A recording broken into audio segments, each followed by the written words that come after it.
आज मुंबई इंडियंस बनाम आरसीबी के बीच में डब्ल्यूपीएल का 16वां मैच खेला गया और ये मैच भाई खुद में ही शानदार था, खुद में ही शानदार था, भी बहुत ही खास था। और मुंबई इंडियंस ने जो खेला वो कसम से दिल हिलाने वाला था, दिल हिलाने वाला था भाई। जो बल्लेबाजी उन लोगों ने की है, लगभग 199 रन पीटा और शानदार पीटा भाई, शानदार पीटा। उनकी तरफ से खासतौर पर एक बल्लेबाज थी, क्या कहते हैं, नेट साइबरब्रंट भाई। ये लड़की जो है, ये लड़की बहुत ज़्यादा खेल गई, इतना खेल गई कि आरसीबी वाले इसे डिगा नहीं पाए। और यही कारण था, शायद यही कारण था कि अगर अगर नेट साइबरब्रंट को हटा देते ना, उनको आउट कर दिए होते ना, तो ये मैच शायद उनके पाले में आ सकता था। लेकिन उनके तमाम कोशिशों के बाद भाई ये लड़की डिगी रही, टिकी रही और आखिर में भाई ये शतक ठोक देती है, शतक लगभग 57 गेंदों पे शतक ठोकती है। और उस मुंबई की तरफ से भाई अकेले 100 रन ठोक देती, तो बाकी खिलाड़ी 99 रन तो पीट ही सकते हैं ना भाई, 99 रन तो पीट ही सकते हैं भाई। शानदार खेल जाते हैं और शायद she was the main factor behind जो मुंबई इंडियंस ने ये जीत दर्ज की है। लगभग 15 रन से जो है मुंबई इंडियंस इस मैच को अपने नाम किया। अगर कोई मेन फैक्टर था ना भाई, one of the main factor she was भाई, सी वॉज डेफिनेटली। ताकि जब क्या कहते हैं आरसीबी वाले अपनी गेंदबाजी पारी की शुरुआत करते हैं, सबसे पहले गेंदबाजी लेते हैं, तो उसमें सबसे पहले जो उन्होंने जो बढ़िया काम किया था शुरुआती में ही, जो है ना, इनकी संजना करके क्या कहते हैं बल्लेबाज थी, उनको जल्दी आउट कर दिया गया। उनको आउट करने के बाद भाई मतलब वो जब तक थी उस समय तक भाई पावर प्ले उतना शानदार नहीं था, मतलब लगभग 38 रन पे पावर प्ले खत्म हो गया था। लेकिन उसके बाद मैथ्यूज आती हैं, हेली मैथ्यूज आती हैं और ये आती हैं, मतलब नेट साइबरब्रंट। और जब नेट साइबरब्रंट आती है भाई, ये हिला देता है, ये मैच को हिला देता है, ये पूरी आरसीबी के साख को हिला के रख देता है। मतलब ये सोचिए कि ये दोनों इतना खेल जाते हैं, इतना खेल जाते हैं कि मिडिल ओवर्स में लगभग 100 से ज़्यादा रन बन जाते हैं, 100 से ज़्यादा रन। फिर उसके बाद बीच में जो है ना मैथ्यूज आउट भी हो जाती हैं, फिर हरमनप्रीत कौर आती हैं और एक आध दो बल्लेबाज और आते हैं। लेकिन ये जो नेट साइबरब्रंट है, ये लड़की टिकी रहती है, टिकी रहती है, खेलती रहती है, अड़ी रहती है। इसे आरसीबी वाले हिला नहीं पाते हैं। और यही कारण था कि लड़की जो है शतक ठोक देती है। और आखिर तक जब तक ओवर का समापन हुआ इस मैच का, जब तक 20 ओवर खत्म हुआ, उस वक्त तक मुंबई इंडियंस जो है 199 रन पीट चुकी होती है, 199 रन। हालांकि अभी भी चांस था कि मुंबई इंडियंस जो है ना, जो क्योंकि हालांकि अभी भी चांस था कि आरसीबी जो है ना इस मैच को अपने पाले में कर सकती थी अगर शानदार गेंदबाजी होती। हालांकि स्कोर बहुत बड़ा था, बहुत बड़ा था। और इसमें सबसे बड़ी गलती तो भाई आरसीबी के गेंदबाजों की भी, आप सब इतने बड़े स्कोर को नहीं रोक पाए। फिर उसके बाद भी आरसीबी अपने गेंदबाजी पारी की शुरुआत करती है, आपकी कहिए आगाज करती है। आरसीबी की शुरुआत भी महाफिसडिया कह सकते हो, महारथी हुई, क्योंकि भाई आपकी ओपनिंग इतनी मतलब क्या बताएं, इतना इतना बेकार इनकी ओपनिंग होती है।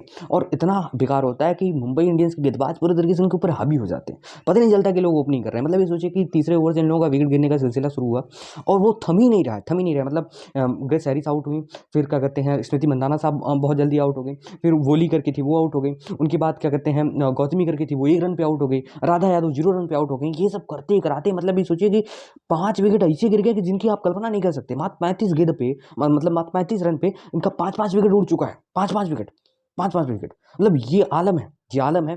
और उसके बाद भाई यहाँ पे ऋचा घोष आती हैं और एक लड़की और होती है, क्या कहते हैं de Klerk, northern de Klerk नाम है उनका, वो रहती हैं। और यहाँ से थोड़ा मैच जो है, थोड़ा मैच को संभाला जाता है। लेकिन भाई अब तक इतना बेकार खेला जा चुका था और टारगेट इतना बड़ा था कि उसे उस तक पहुँचना मतलब काफ़ी काफ़ी मुश्किल था, काफ़ी मुश्किल था। और यही हुआ भी।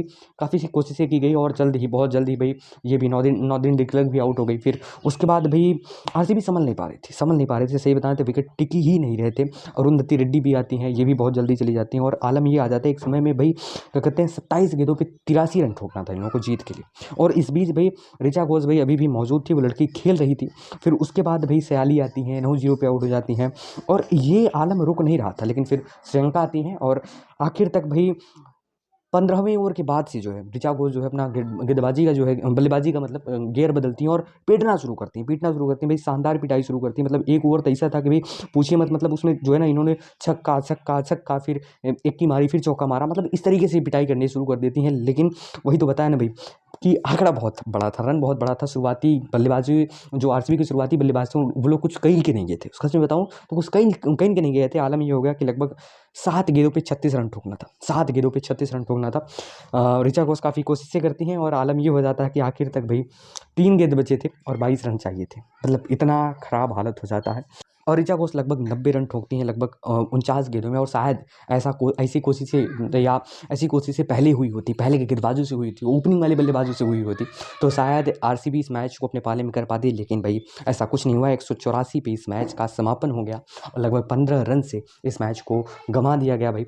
जाहिर सी बात है भाई, ये मैच जो है ना, क्या कहते हैं आरसीबी के लिए भी बहुत बड़ा लॉस है, खासतौर पर गेंदबाजी के लेवल पे, कि आप सब जो है ना गेंदबाजी में कुछ नहीं कर पाए साहब, कुछ नहीं कर पाए। आपकी गेंदबाजी महारथी रही और वहीं मुंबई इंडियंस की गेंदबाजी की ये आलम है कि शुरुआती ओवरों में ही आपके हिला डाला भाई, आपकी बल्लेबाजी की मनोदिशा एकदम बिगड़ गिरा गई, और आपकी गेंदबाजी वहाँ फेल हो गई जब आप नीट सैवेरी ब्रंट को वहाँ से निकाल नहीं पाए।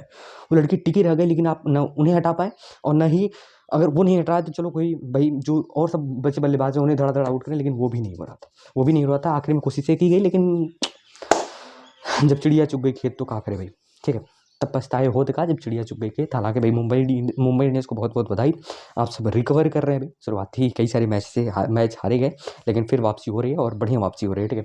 शायद इस समय पॉइंट टेबल में आप सब 2 नंबर पे क्या कहते हैं विराजमान हो चुके हैं, और आरसीबी वाले भाई आप भी पहले नंबर पे हैं, लेकिन जल्द ही ये ताजपोशी खत्म हो जाएगी अगर जागा न गया। कहा कि अब इससे पहले वाले भी मैच आप सब हार चुके हैं दिल्ली कैपिटल्स के सामने, और उसमें तो भाई आप सब और बुरा हारे थे, ठीक है। तो आप सबको सोचना होगा और खेलना बढ़िया होगा, ठीक है। आप अब तक के मैचेस आपने शानदार खेले हैं, लेकिन लास्ट 2 मैचेस से, लास्ट 2 इनिंग से भाई आप सबकी हालत ख़राब होती जा रही है, ठीक है, ख़राब होती जा रही है। आपको सोचना पड़ेगा। बाकी बाय बाय, गुड बाय, मुझे तो इतना ही कर सकता हूँ भाई, ठीक है। बाकी आपके नज़रिए में अगर इस मैच की बखान किसी और रूप में हो सकती है तो आप सब करिए। बाकी bye bye, good bye, bye bye, ठीक है, बाय बाय।